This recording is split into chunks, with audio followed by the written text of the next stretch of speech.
कि ब्रांडेड दवा का प्रचार होता है और जेनेरिक दवा का प्रचार नहीं किया जाता, इसलिए दवा खरीदते समय आपको सॉल्ट का नाम। दोस्तों नमस्कार, आदाब, सत श्री अकाल, जय भीम, जोहार। मैं सुल्तान आप सभी दोस्तों का इस चैनल पर बहुत बहुत स्वागत करता हूं। दोस्तों आज हम लोग बात करेंगे एक ऐसे ज्वलंत मुद्दे पर जो हम सभी भारतीयों के स्वास्थ्य एवं शरीर से जुड़ा है। क्या आपने कभी जेनेरिक दवाइयों के बारे में सुना है?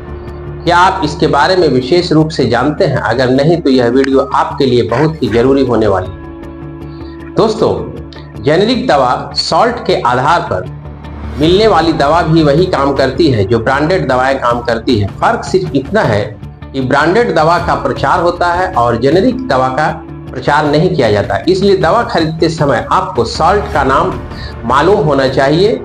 उदाहरण के तौर पर अगर हम बात करें तो ब्रांडेड में पेट के कीड़े मारने की 10 टैबलेट की दवा 80 रुपए में मिल जाती है और वहीं जेनेरिक में यह दवा 6 रुपए की मिलती है। यही हाल मलेरिया किट के बात करें तो ब्रांडेड में यह दवा मलेरिया किट की तकरीबन 100 रुपए की है। इसी सॉल्ट में अगर हम जेनेरिक दवा मलेरिया की खरीदते हैं तो 29 रुपए की आती है। इससे आप खुद ही अंदाजा लगा सकते हैं कि जेनेरिक दवा कितनी सस्ती है और ब्रांडेड दवा कितनी महंगी है। इसी मंशा के तहत सरकार ने जेनेरिक दवाओं के लिए औषधि केंद्र हर जिले में खुलवाए हैं, जिससे गरीब व्यक्ति को भी दवा खरीदने में आसानी हो सके। बुखार और दर्द की दवा जेनेरिक अगर आप खरीदते हैं तो वह 10 पैसे प्रति टैबलेट से 1.5 रुपए तक स्टोर में मिल जाएगी, जबकि यही सॉल्ट और यही कॉम्पोजिशन की दवा अगर आप किसी ब्रांडेड दवा की खरीदते हैं, ब्रांडेड कंपनी की खरीदते हैं, तो ब्रांडेड दवा 1.5 रुपए से लेकर 38 रुपए तक मिल सकती है।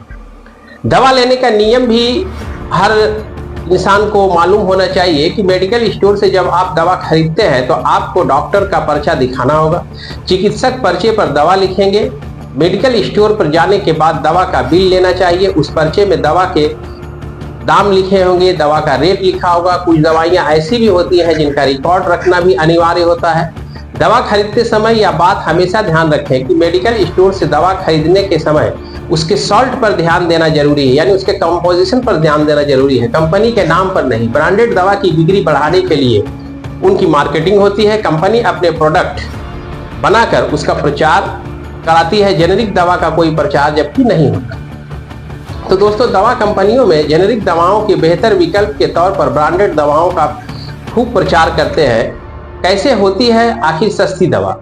जेनेरिक दवाएं सस्ता होने का क्या कारण है? इसकी सबसे बड़ी वजह यह है कि उनका कोई प्रचार नहीं होता। मार्केटिंग के प्रचार पैसा खर्च नहीं होता। प्रचार में कंपनियों का काफी पैसा खर्च होता है। पहले डेवलपर्स की पेटेंट की अवधि होने के बाद उनके फार्मूले और उसका सॉल्ट का उपयोग करके बनाई जाती है। गरीबों को मिले आसानी से दवा, यह भी सरकार ध्यान में रखते हुए औषधि निरीक्षक मुकेश कुमार जैन ने बताया कि दवाओं को लेकर सरकार की सीधी मंशा यह है कि गरीब व्यक्ति भी आसानी से अपनी बीमारी का उपचार कम दाम में करा सके। इसको लेकर सरकार ने जब जन औषधि केंद्र खुलवाए हैं। मेडिकल स्टोर पर जेनेरिक और ब्रांडेड दोनों तरह की दवाएं बेची जा रही हैं, जबकि इसके पीछे सरकार की मंशा यह थी कि सिर्फ जेनेरिक दवाएं ही जन औषधि केंद्रों पर बेची जानी चाहिए। दवाइयां अब हर परिवार का अहम हिस्सा बन गई है। अधिकतर परिवारों में एक व्यक्ति तो रोजाना बीमार होता ही है, जो उनके लिए अलग से खर्च के रूप पर दवाइयों के ऊपर एक परिवार को खर्च करना पड़ता है। और व्यापक बाजार में अब चर्चा जेनेरिक दवाइयों से लेकर भी हो रही है। ब्रांडेड दवाइयों और जेनेरिक दवाइयों को लेकर भी काफी चर्चा होने लगी है। इन पर लोगों को अलग अलग तर्क सामने आते हैं, जिसमें कुछ लोग तो जेनेरिक दवाइयों को सपोर्ट करते हुए पाए जाते हैं, जबकि कुछ लोग इसका विरोध भी करते हैं। इस बहस के बीच आज हम आपको बताने कि आखिर ब्रांडेड और जेनेरिक दवाइयों में मुख्य अंतर क्या होता है। साथ ही यह भी जाने कि जेनेरिक दवाइयों को इतना सस्ता होने का आखिर क्या कारण है, क्यों होती है ब्रांडेड और जेनेरिक दवाइयाँ। सीधे शब्दों में अगर आपको हम समझाएं तो बाजार में 2 तरह की दवाइयाँ मिलती हैं।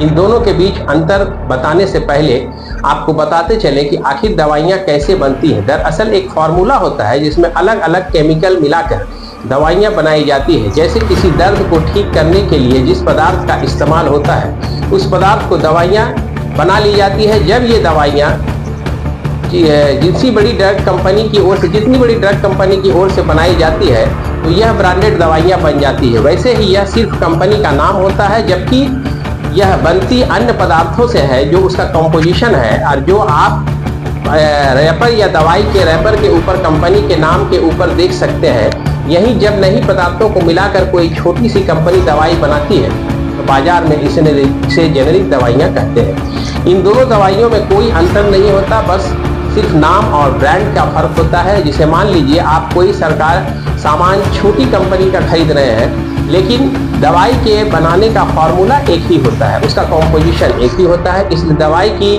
क्वालिटी में कोई अंतर नहीं होता। साथ ही ये ब्रांडेड कंपनियों के पेटेंट खत्म होने के बाद बनाना शुरू किया जाता है।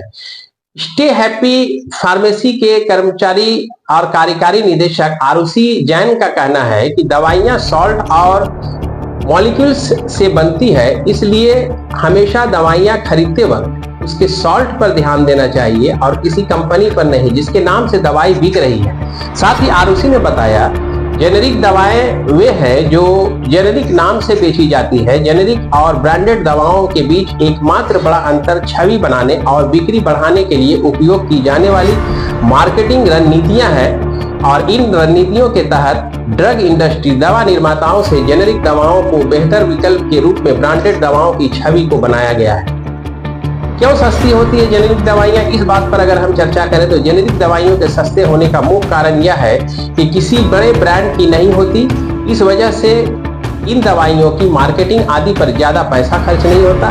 साथ ही रिसर्च डेवलपमेंट, मार्केटिंग, प्रचार और मार्केटिंग ब्रांड पर भी पर्याप्त लागत नहीं आती है।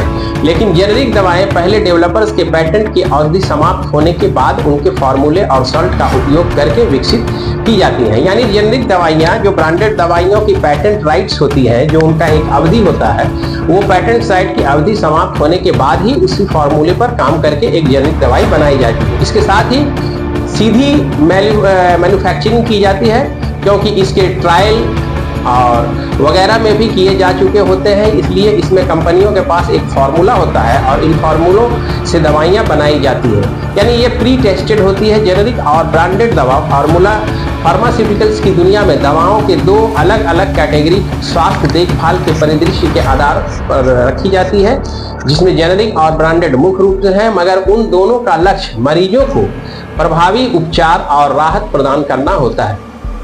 लेकिन इनकी संरचना, इसका विकास और साथ ही इसका मूल्य निर्धारण और बाजार में उपस्थिति के मामले में काफी भिन्न होते हैं। हम दो प्रकार की दवाओं के बीच अंतर को समझना स्वास्थ्य देखभाल पेशेवरों और उपभोक्ताओं दोनों के लिए महत्वपूर्ण है, क्योंकि यह व्यक्तियों को उनके उपचार विकल्प के बारे में सूचित करने का और लेने का अधिकार भी देता है।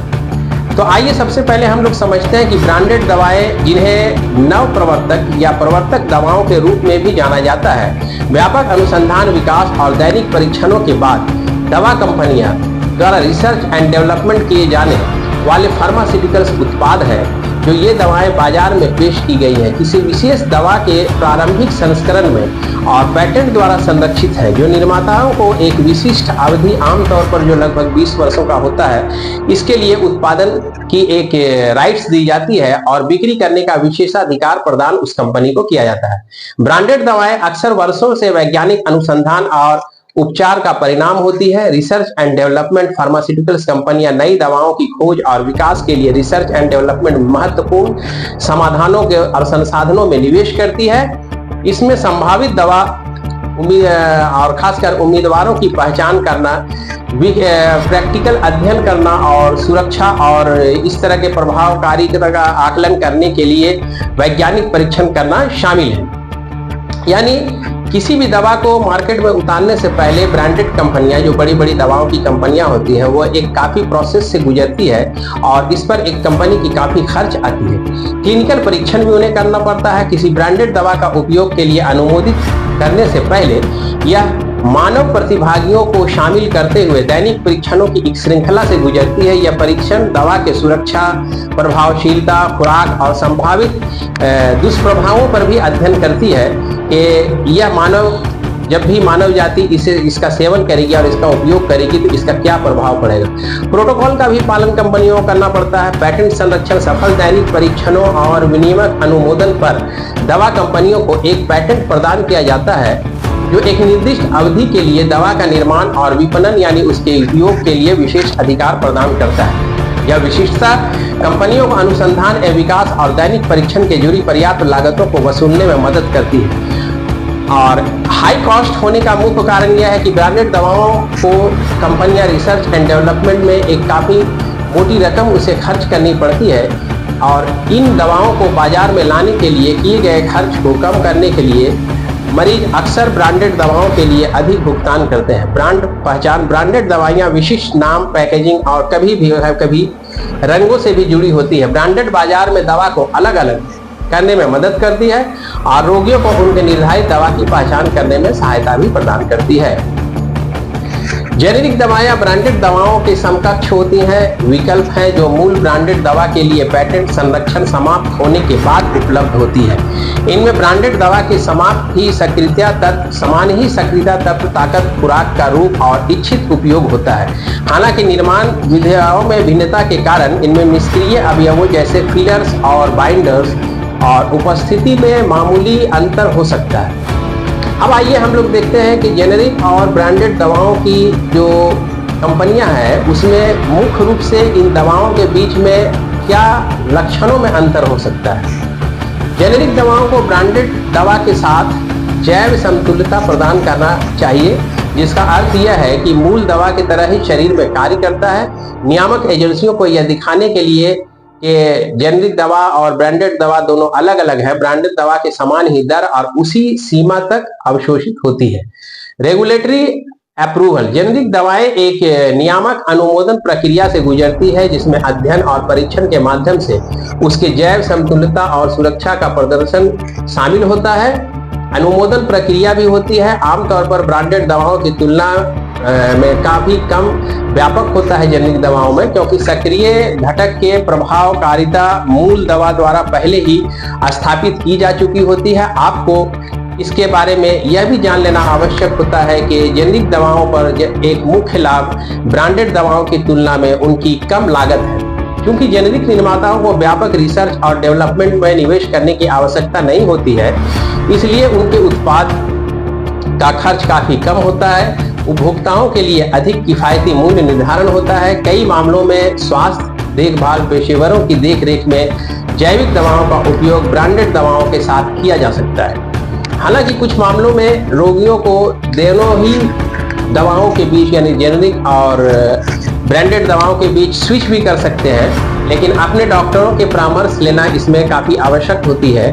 और साथ ही एक और चीज़ जो बहुत महत्वपूर्ण हो जाता है ये जानने के लिए कि जेनेरिक और खासकर ब्रांडेड दवाओं के बीच में जो मुख्य अंतर होता है वो पैकेजिंग और इसकी उपस्थिति। जेनेरिक दवाओं में ब्रांडेड दवा के समान ही सक्रिय तत्व होने चाहिए, लेकिन पैकेजिंग और रंग में भिन्नता के कारण अलग दिख सकते हैं। हालांकि ये अंतर दवा के चिकित्सकीय प्रभावों को प्रभावित नहीं करते। दोस्तों, हम अपने आप को इस तरह आपके सामने आज इस ज्वलंत समस्या को रखा कि किस तरह भारत में जेनेरिक और ब्रांडेड दवाओं के बीच प्राथमिक अंतर और उनकी संरचना, मूल्य निर्धारण, विकास प्रक्रिया और विपणन यानी उसका उपयोग निहित है। जबकि ब्रांडेड दवाएं व्यापक अनुसंधान और विकास का परिणाम है और अक्सर उच्च लागत पर प्राप्त होती है। जेनेरिक दवाएं की समकक्ष चिकित्सकीय प्रभावों के साथ अधिक किफायती विकल्प प्रदान करती है।